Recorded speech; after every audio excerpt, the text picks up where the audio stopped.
ఎన్నికల్లో ఆయన ఏమీ రహస్యం ఏం లేదు, మంచిగానే చెడు కానీ. ఉదాహరణకి క్యాపిటల్ మీద, అమెరికన్ పార్లమెంట్ మీద దాడి చేసిన వాళ్ళు నిజంగా దేశద్రోహం కొడిగినట్లు లెక్క. హింసకు పాల్పడ్డారు, కొంతమంది మరణాల కాలకులైనారు. వాళ్ళందరినీ క్షమాపక్ష ప్రసాదిస్తున్నాడు, ఇచ్చాడు. మంచిగానే చెడుగానే ఆయన చెప్పింది సీరియస్గా తీసుకుంటున్నాడు, స్ట్రాంగ్గా చెప్తాడు కూడా. రెండోది, ఇనాగరల్ స్పీచ్లో ఆయన ఒక మనిషిని ఉదహరించాడు. ఆయన విలియం మెకిన్లీ అని, అమెరికా రాష్ట్రపతిగా 1897 నుంచి 2001 దాకా ఉన్నాడు ఆయన. 2001లో సెప్టెంబర్లో ఆయన చంపేశారు. ఈ హత్యకు గురైన రాష్ట్రపతుల్లో ఆయన ఒకడు. ఆయన తర్వాత థియోడోర్ రూజ్వెల్ట్ వచ్చాడు.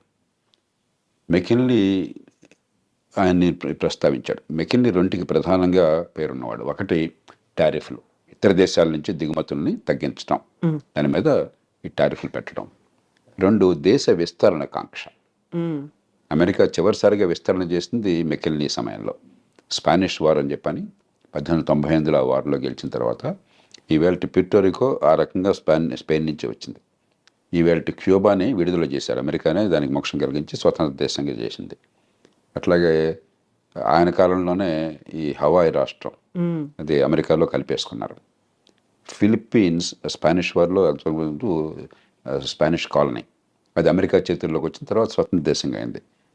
కాబట్టి ఆయన పెనామా కెనాల్ని గురించి కానీ మరోదాన్ని గురించి కానీ మాట్లాడుతుంటే చాలా సీరియస్గా తీసుకోవాలి. ఎందుకంటే ఆ మెకిన్లీ ప్రభావం అయిన ఆయన స్పష్టంగా చెప్తున్నాడు.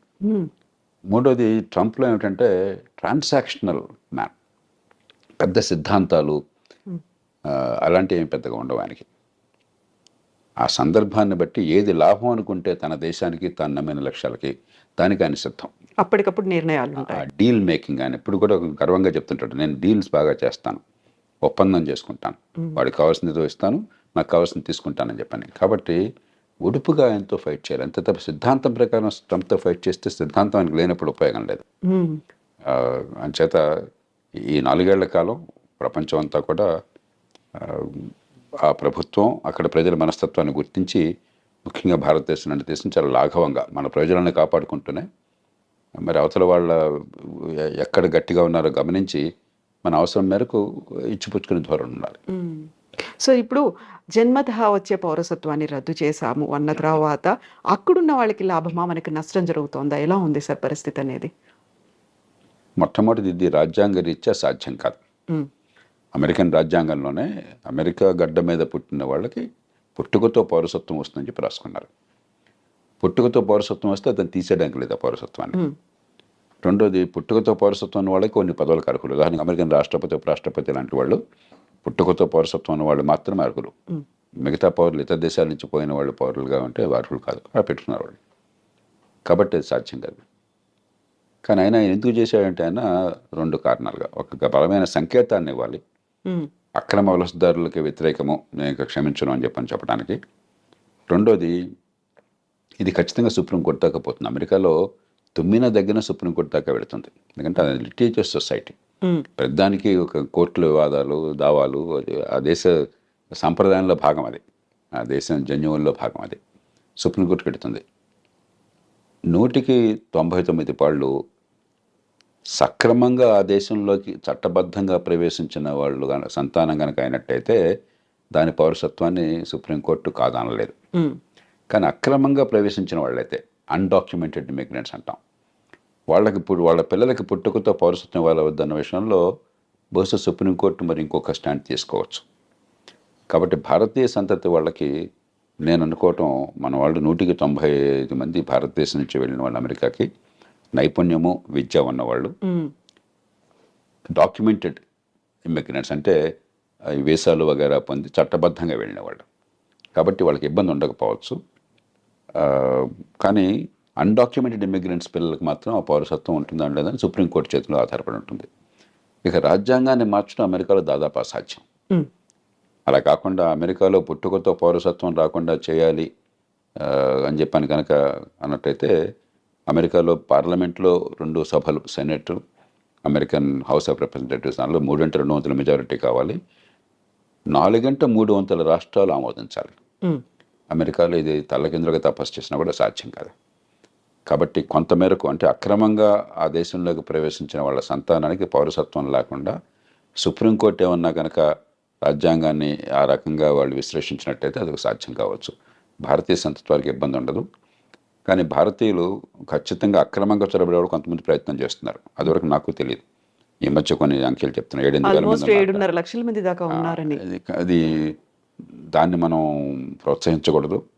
అలాంటి వాళ్ళకి ఇబ్బంది కలిగితే దానికి మనం బాధ కూడా పడకూడదు. ఎందుకంటే మన దేశ బ్రాండ్ పోతుంది. ఇక్కడ చదువుకున్న వాళ్ళు, నైపుణ్యం ఉన్నవాళ్ళు పద్ధతి ప్రకారం వస్తున్నారు, ఆ దేశానికి మంచి చేస్తున్నారని చెప్పిన భావం ఒక బ్రాండ్ ఉన్నది.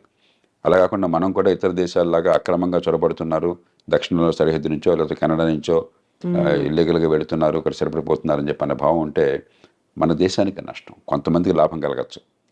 కాబట్టి దానికి మనం చింతించాల్సిన అవసరం లేదు. వాళ్ళ పట్ల కఠినంగా వ్యవహరించినట్టయితే అమెరికాలో దానికి మనం చింతించాల్సిన అవసరం లేదు. ఇప్పుడు కెనడా, మెక్సికో మీద దిగుమతి సుంకాలు విపరీతంగా పెంచారు. ఆల్మోస్ట్ 25% ఉన్నాయి అనుకున్నప్పుడే విదేశాలతో సత్సంబంధాలు ఎలా ఉంటాయి, ద్వైపాక్షిక ఒప్పందాలు ఎలా ఉంటాయి అనేది కూడా కీలకంగా అయింది కదా సార్. ఆయన తీరు ఏమిటంటే ఎక్కడైనా బావగానే వంగతోట దగ్గర బావగాదు. కాబట్టి నువ్వు కెనడానా, మెక్సికోనా, యూరప్పా, ఇండియానా నాకు అనవసరం. నాకు లాభం ఏంటి, నా నుంచి నువ్వు పొందుతున్నావు నాకు రావట్లేదు అనుకుంటే వెంటనే ఆయన ఎదురు తిరుగుతాడు. కెనడా, మెక్సికోలు తీసుకుంటే ఉదాహరణకి మంచి ఉద్దేశంతో అమెరికా ఏం చేస్తున్నారు, north American free trade agreement అని చెప్పని బిల్ క్లింటన్ కాలంలో నాఫ్తా అంటారు. దాంతో ఏమైందంటే కెనడా నుంచి కానీ మెక్సికో నుంచి కానీ దిగుమతులు అమెరికాకి, లేకపోతే అమెరికా నుంచి ఆ దేశాలకు ఎగుమతులు ఏమీ సుంకాలు లేకుండా, ఏ రకమైన అడ్డంకులు లేకుండా వచ్చే ఏర్పాటు జరిగింది. దాంతో ఏమైంది, అమెరికాలో కొంచెం ఖర్చు ఎక్కువ, తలసరి ఆదాయం ఎక్కువ కాబట్టి, లేబర్ కాస్ట్ చాలా ఎక్కువ కాబట్టి, ఆ కాస్ట్ ఆఫ్ ప్రొడక్షన్ తగ్గించడం కోసం అమెరికన్ వ్యాపారవేత్తలు చాలామంది కెనడాలో పెద్ద పెద్ద ఎత్తున పరిశ్రమలు పెట్టారు. ఉత్పత్తి కెనడాలో జరుగుతుంది, ఆ కార్లు కానీ మిగతావి కానీ అమెరికాకు వెంటనే సరిహద్దే కదా, పక్క దేశమే కదా, అమెరికాకు వెంటనే వచ్చేస్తున్నాయి. అమెరికన్ వినియోగదారులకు లాభం జరుగుతుంది, కానీ అమెరికన్ ఉత్పత్తిదారులు నష్టపోతున్నారు. సమస్య వినియోగదారులకేమో చవకగా మంచి మన్నికల వస్తువులు కావాలి, ఉత్పత్తి చేసేవాడికి మనకు లేబర్ మార్కెట్లో ఉద్యోగాలు దొరకాలని చెప్పంటే మన దేశంలో ఉత్పత్తి జరగాలి. ఈ రెండుకి మధ్య క్లాష్ ఉన్నది. ఇక్కడ ఏంటంటే ట్రంప్ ఆయన పార్టీ ఈ ఉత్పత్తిదారుల పక్షం వహించారు. మన దేశంలో మన వాళ్ళకి ఉద్యోగాలు రావాలి, వాళ్ళకేమిటి రావటం అని చెప్పన్నది. అలాగే అంతకంటే అమెరికాకి చాలా ఇబ్బంది కలిగించేది ఏంటంటే చైనా వాళ్ళు అర్థం చేసుకున్నారు, మన మీద ఆంక్షలు పెడతారు ఉన్న కొద్దికిని. ఎందుకంటే అదివరకు జపాన్ చాలా అమెరికా భావించేవాడు రొనాల్డ్ రేగన్ కాలంలో. జపాన్ అన్ని ఎగుమతి చేస్తుంది, మనం పెద్దగా ఎగుమతి చేయలేకపోతున్నాం వాళ్ళకి, మన దేశం మొత్తం వాళ్ళ వశమైపోతుంది, మన డబ్బంతా వాళ్ళ చేతుల్లో చేరుతుందనే భావం బలంగా ఉండేది. ఇప్పుడు చైనా మీద అలాంటి భావం ఉన్నది. చైనాతో ట్రేడ్ సర్ప్లస్, చైనాకి $200-300 బిలియన్ ట్రేడ్ సర్ప్లస్ ఉంది అమెరికాతో. కాబట్టి డాలర్లన్నీ కొన్ని ట్రిలియన్ల డాలర్లు చైనాలో పోగొడుతున్నాయి. మరి మనం వదిలేస్తే పూర్వం జపాన్ వాళ్ళు అమెరికాలో పెద్ద కంపెనీలు కొన్నట్టుగా చైనా వాళ్ళు కూడా అమెరికా ఆర్థిక వ్యవస్థను సొంతం చేసుకుంటారు. కాబట్టి అది జరగకూడదు అని చెప్పని ఆంక్షలు పెడుతుంటే చైనా వాళ్ళు ఏం చేస్తున్నారు తెలివిగాను, మెక్సికోలో ఫ్యాక్టరీలు పెట్టారు. మెక్సికో సంతోషంగా ఆహ్వానిస్తుంది, ఏ దేశాన్ని విదేశీ పెట్టుబడులను ఆహ్వానిస్తుంది. మనం కూడా ఎవరైనా పెట్టుబడులు పెడతామంటే మనం సంతోషంగా రమ్మని చెప్పంటాం మన దేశంలోకి. కాబట్టి చైనా వస్తువులు చైనా నుంచి రాకుండా మెక్సికో నుంచి వస్తున్నాయి. ఈ రెండు కారణాలుగా ఆయన గట్టిగా విరుచుపడుతున్నాడు. మూడో దానికి కోపం ఏమిటంటే దానికి కొంత ఆధారాలు కూడా ఉన్నాయి. అమెరికా ఇవాళ ప్రపంచంలో మాదక ద్రవ్యాలు, ఈ డ్రగ్స్కి ప్రపంచ క్యాపిటల్ అయిపోయింది. డిమాండ్ అక్కడ విపరీతంగా ఉన్నది. కొన్ని కోట్ల రూపాయలు ఖర్చు పెట్టడానికి సిద్ధంగా ఉన్నారు అక్కడ జనం కొనటం కోసం చెప్పని. మత్తుకి అలవాటు పడ్డ వాళ్ళు చాలామంది ఉన్నారు, బానిసలు అయిపోయినారు. అవన్నీ ఎక్కడి నుంచి వస్తున్నాయి, వాళ్ళకి సముద్రం నుంచి రావడం చాలా కష్టం, భూభాగం నుంచి మెక్సికో నుంచి వస్తున్నాయి. ఎప్పుడైతే దీనిలో కొన్ని కోట్ల డాలర్ల లాభం ఉన్నదో కార్టెల్స్, బలమైన సంఘటిత నేరస్తులు, గతంలో మాఫియాలు అనేవాళ్ళం, ఈ మాఫియాలు డ్రగ్ కార్టెల్స్ అంటాం, వాళ్ళు $100 బిలియన్ల డబ్బులు చేసుకుంటున్నారు. అంత డబ్బులు ఉన్నాయి కాబట్టి విపరీతమైనటువంటి హింస, నేరాలు, మామూలు నేరాలు కాదు, ఎదురొస్తే వాడిని సఫా చేయటమే, అంత దారుణంగా ఉండదు. కాబట్టి వాళ్ళని అరికట్టాలని చెప్పన్నా కూడా దక్షిణ బార్డర్, ముఖ్యంగా మెక్సికో బార్డర్తో ఒకటి ఇమిగ్రెంట్స్ రాకుండా ఆపాలి, రెండు ఇది డ్రగ్స్ రాకుండా ఆపాలి. అందుకనే ఆయన డ్రగ్ కార్టెల్స్ని టెర్రరిస్టులుగా ప్రకటించాడు. అప్పుడు అమెరికన్ చట్టం కింద చాలా అధికారాలు వస్తాయి రాష్ట్రపతికి. అవసరమైతే మెక్సికోలోకి తన సైన్యాన్ని పంపించి దాడులు చేసి వాళ్ళని చంపే హక్కు కూడా వస్తుంది అన్నమాట. అంచేత మెక్సికో విషయం ప్రత్యేకం. కానీ మొత్తం మీద ఖచ్చితంగా ఆయన చైనా మీద కానీ, చివరికి వీలుంటే అవసరమైతే మన మీద కానీ ఆయన అవసరమైతే టారిఫ్లు పెడతాడు. ఎందుకంటే మనతో ఉదాహరణకి పెద్ద చైనా లాగా కాకపోయినా మనకు కూడా 15-20 బిలియన్, 20-25 బిలియన్ డాలర్లు, 30 బిలియన్ డాలర్లు మనకి సర్ప్లస్ ఉన్నది. అమెరికా ఒక్కటే పెద్ద దేశం. భారతదేశం ట్రేడ్ సర్ప్లస్ ఉన్న దేశం అమెరికా ఒక్కటే పెద్ద దేశాల్లో. 35 బిలియన్ డాలర్లు. చైనాతో మనకి 90-100 బిలియన్ డాలర్ల లోటు ఉన్నది. అమెరికాతో 30-35 బిలియన్ డాలర్ల సర్ప్లస్ మిగులు ఉన్నది. ఆయనకి ఎక్కడ ఏ దేశానికి తన దేశంతో వాణిజ్యంలో మిగులున్నా సరే ఆయనకి వెంటనే అక్కసు. వాడు వస్తువులు మన దగ్గర అమ్ముకుంటున్నాడు, మనం అమ్మలేకపోతున్నాం అని చెప్పని. హ్యార్లీ డేవిడ్సన్ ఒక కంపెనీ ఉంది. అవును. ట్రంప్ 2-3 సార్లు దాని గురించి ప్రస్తావించారు. ఈ మోటార్ సైకిల్ నడుపుతారు. అవి ఏమిటో నాకు తెలియదు కానీ కొంచెం ఈ కుర్రాళ్ళు కొందరు మోసపోతారు. Costly ఉంటాయి. ఖరీదైనటువంటివి. మన వాళ్ళు ఖరీదైన వస్తువును మన దేశంలో లగ్జరీ ట్యాక్స్ చాలా ఎక్కువ పెడతాం. ఆయన 2-3 సార్లు ప్రస్తావించాడు. ఇండియా టారిఫ్ కింగ్, చూడండి హార్లీ డేవిడ్సన్ మోటార్ సైకిల్ మీద టారిఫ్ పెట్టారని చెప్పని. అలాంటి విషయాల్లో మనం కొంచెం సౌమ్యంగా, పెద్ద నష్టమే లేదు, ఆయనకి ఏదైతే గట్టిగా బుర్రలో ఉందో దాన్ని తగ్గించేసుకోవాలి. మనకి ఇబ్బంది లేకుండా చూసుకోవాలి. కొంతమేరకు అమెరికా నుంచి వస్తువులు మన దేశం రావడానికి మనం అనుమతించాలి వస్తే టారిఫ్లు తగ్గించి. ఎందుకంటే ఆయనతో గొడవ పెట్టుకుని మనం టారిఫ్లు పెంచేసుకుంటే మనం నష్టపోతాం. కాబట్టి మనం కొంత లౌక్యంగా వ్యవహరించాలి. మనకంటే ఇబ్బంది చైనాకి ఎక్కువ జరుగుతుంది. ఎందుకంటే చైనా మీద చాలా అక్కసు ఉన్నది, ఒకటి అమెరికాతో ధీటుగా ఉన్నదని. రెండోది, ఈ మధ్య గట్టిగా ఆయన చేసిన ప్రకటన, దాన్ని కూడా సీరియస్గా తీసుకోవాలి. కొంతకాలం క్రితం ఈ బ్రిక్స్ దేశాలు, ప్రధానంగా చైనా, రష్యా, భారత్, ఈ 3 మిగతా దేశాలకు 7 ఉన్నాయి. ఇవన్నీ ఏమిటంటే డాలర్కి పోటీగా వేరే కరెన్సీని పెంచాలని చెప్పని ఒక ఆలోచన చేశారు. ఏషియన్ కరెన్సీ యూనిట్ అని, ఏసీయూ అని, లేకపోతే మరో పేరుతోనూ బ్రిక్స్ కరెన్సీ ఒకటి పెట్టాలని. ఈ లావాదేవీలు ఈ దేశాల మధ్య డాలర్ అవసరం లేకుండా ఎగుమతులు దిగుమతులు జరిగినాయి అనుకోండి. ఉదాహరణకి రష్యా ఉంది. రష్యాతో ఇప్పుడు డాలర్ల వాణిజ్యం సాధ్యం కాదు అమెరికా ఆంక్షల వల్ల. మనకి రష్యా వాళ్ళ ఆయిల్ ముడి చమురు పంపిస్తుంది. మనం డబ్బులు ఎలా ఇస్తున్నాం వాళ్ళకి? రూపాయలు ఇస్తున్నాం. రష్యాకి రూపాయలు ఉపయోగం లేదు. అలా కాకుండా ఈ అన్ని దేశాలకు ఒక కరెన్సీ ఉందనుకోండి, ఆ కరెన్సీ మనం కూడా వాడడం మొదలెట్టామనుకోండి, రష్యా దగ్గర ఆ కరెన్సీ చేరినప్పుడు మన దేశంలోంచి ఎగుమతులు వాళ్ళకి ఏం లేకపోయినా అదే కరెన్సీ చైనాలో చలామణి అయిందనుకోండి, చైనా నుంచి వాళ్ళు బోల్డ్ ఎగుమతులు తీసుకోవచ్చు. చైనా అంతా ఎగుమతి చేసే దేశం కదా, ఇట్లా పనికి వస్తుంది ఈ 9-10 దేశాలు. ఒక ఆలోచన ఉన్నది.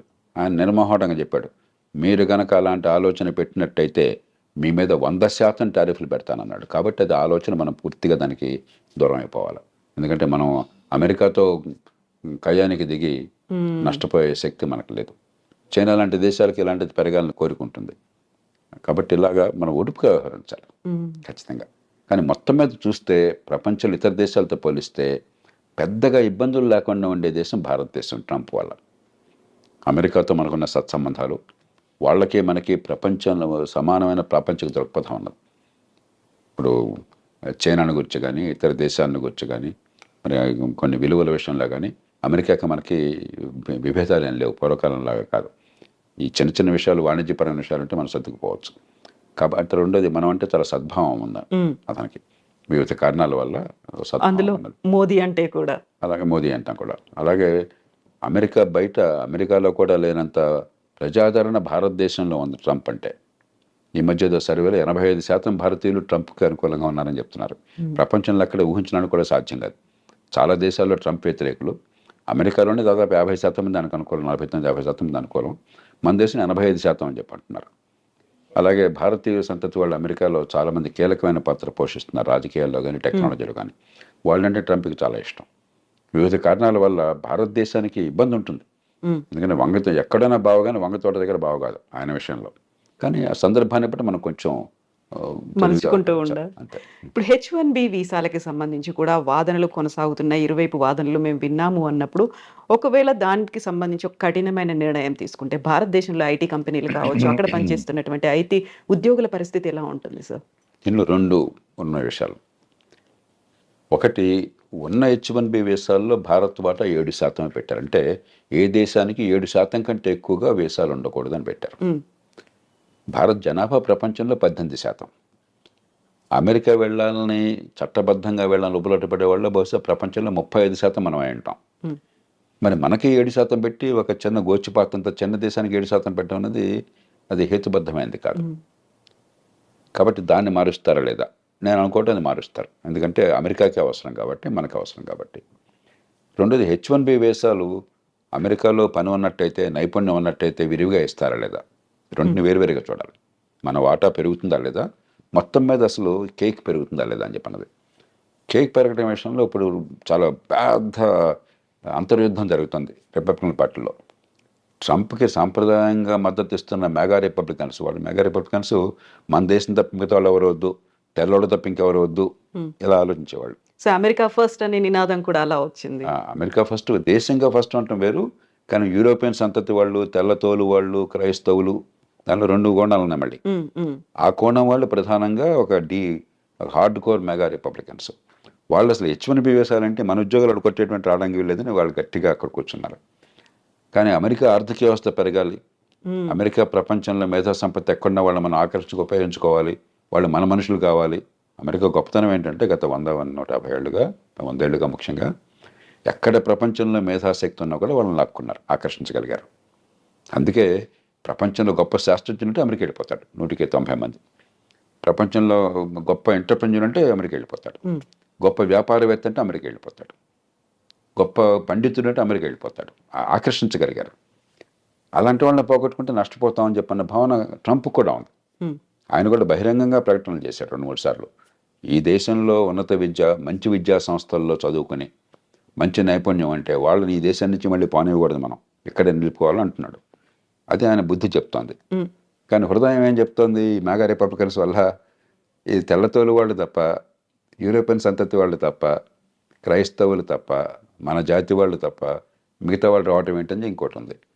ఏది నెగ్గుతుంది అనేది ఇప్పుడు చివరికి ఆయన నిర్ణయం. అది ఏది పై చేయి సాధిస్తుంది, ఎందుకంటే ఇప్పుడు చెప్పలేము. ఎందుకంటే వ్యాపారవేత్తలు, టెక్నాలజీ వాళ్ళందరూ కూడా H1B వీసాలు సమర్థులకు విరివిగా ఇవ్వాలని చెప్పని, ఈ మెగా రిపబ్లికన్స్ అలా ఇవ్వడానికి వీలు లేదని చెప్పని చేత ఒకటేమో మన వాటా పెరుగుతుందా లేదా, బహుశా నేను అనుకుంటే మన వాటా పెరుగుతుంది, అది అమెరికన్ అవసరాల కోసం అని చెప్పని. కానీ మొత్తం మీద కేక్ పెరుగుతుందా లేదా అని చెప్పన్నది పెద్ద సిద్ధాంతపరమైన చర్చ తీవ్రంగా జరుగుతుంది అమెరికాలో. సో ఇప్పటికిప్పుడు అయితే ఆ భారతదేశానికి లాభమా నష్టమా, ట్రంప్ ఎలా ఉంటాడు అనేది అయితే అంచనా వేయడానికి లేదు కదా సార్. పెద్ద నష్టం మనకు ఉండదు, ముందు భయపడకూడదు. ఎందుకంటే ప్రపంచంలో ఏ దేశానికి లేని సౌలభ్యం మనకున్నది. మొత్తం మీద ఎంతో కొంత ట్రంప్ లాంటి వాడు కొత్త ఆలోచనలతో, కొన్ని సందర్భాల్లో రాడికల్ ఆలోచనలతో, విధానాలతో వచ్చినప్పుడు కొంత ఒడిదుడుకులు ఉంటాయి.